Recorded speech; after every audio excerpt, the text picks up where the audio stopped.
Hello everyone, Michigan 1777. I just wanted to cover the Orville today. I finished season 2, episode 11.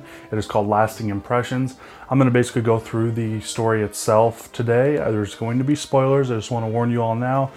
But if you are interested in continuing on, I just want to give my impressions and overall thoughts on what the episode was like. It was a very nice break in the season, and it followed up nicely, everything else that had happened previously with obviously Isaac's whole story and everything else. I just want to go through and cover this one because I really felt like this was a milestone in terms of character development for one of the characters individually. So once again, spoilers are ahead. I'm going to be covering what happened in the story right now. So if you do not want to hear what's going on, I recommend you click off the video or just, I don't know, you guys can listen ahead. Essentially, the story was about Gordon. The Union went back. They found a time capsule from 2015. And once again, this takes place, I think it was 400 years in the future. The show timeline is 400 years from 2015. So essentially, they find a time capsule with stuff from 2015 in it. They're going through, there's like Coca-Cola, there's, cigarettes, some other things. And then there is a girl's cell phone, Laura. Now, Gordon immediately, you notice in the beginning of the show, really takes interest in this phone. He wants to know more about it and everything else. He ends up getting help from the crew and getting into it, and he ends up, reading through it a little bit and really being interested in this girl after seeing a video of her when they were able to power up the phone. So essentially, he goes through, he finds very much big interest in this. He takes it from the supplies, essentially, and he goes in, he creates a simulation of this woman, Laura.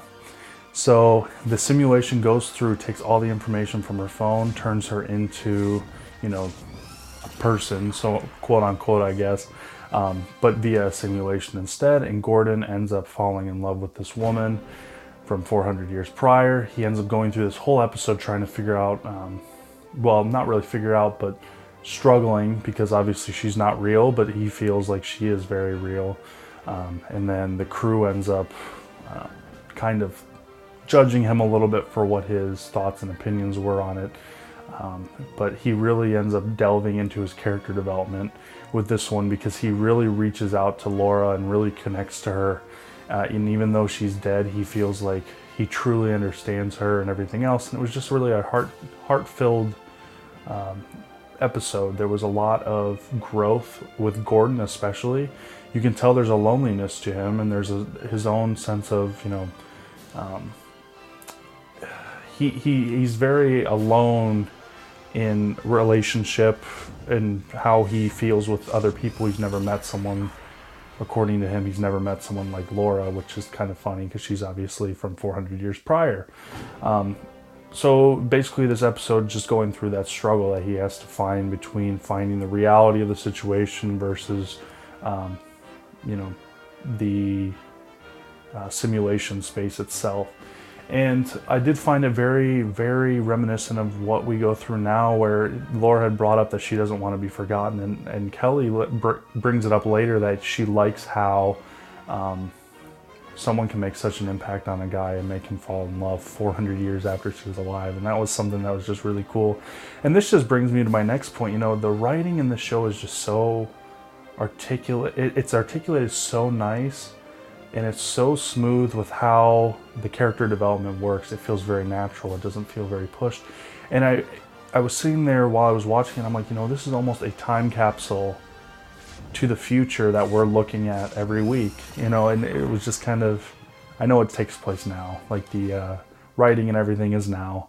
Seth MacFarlane is just doing a stellar job of portraying a universe that feels so lifelike and characters that feel so real that when you do want to tune in every week, you don't feel like you're watching a show, you feel like you're watching a life. You feel like you're watching a set of characters that are developed so well. And this is only even in season 2, which is even more astounding. I am just so impressed by how this show has developed its characters and how much I care for all of them. Because, throughout this whole entire episode, I'm watching it, and, some people might say, oh, it's just a cliche story, a guy meets a girl, whatever else. But it was just so natural. It was very well put together. It was very well acted. It was very well written. And it felt very realistic to a 2015 scenario, I guess. And I just love how they were able to separate the actors from, you know, the current acting, I guess, to the Orville's futuristic idea. I also loved one of the backstories they had with Bortus and Clyden. Come to find out, you know, Bortus smells a cigarette. He's like, oh, it's delightful. And he lets Clyden essentially get one as well. And they become addicted to cigarettes. The nicotine in cigarettes, come to find out, is like tenfold more, it's not toxic, but more effective, I guess, on their race than in humans. And they become addicted to cigarettes very early on. And throughout the episode, they're all just, Bortus and Clyden are just smoking. They become chain smokers, essentially, but like 500 cigarettes in a day. It was hilarious to watch. And then they're trying to weed them off the cigarettes and everything else. And it was just really, really funny.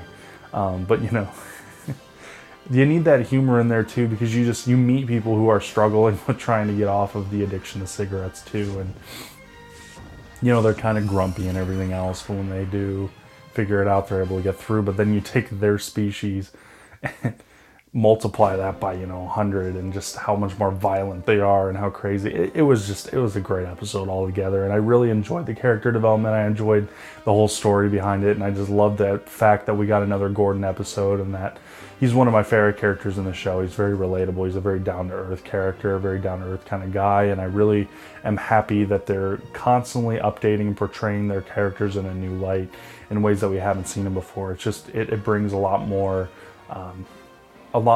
interest each week for me to keep watching, because I just want to know what's going to happen with each of the characters. So as a whole, you know, this episode was very enjoyable. I was very, very happy with it. I'm happy Seth MacFarlane is making the show, and I'm happy that it's finally getting the critical reviews that it deserves, because it's a very well put together show, and I feel like it needs to be renewed for season 3, and so on and so forth. It is very well done. Anyway, I hope you all like this video. I hope you all like the Orville. If you guys want more content, please comment. I would like to talk with everyone about this show. It's a very good show, and I want to know how you all felt about this last episode. Once again, it's Lasting Impressions, Season 2, Episode 11.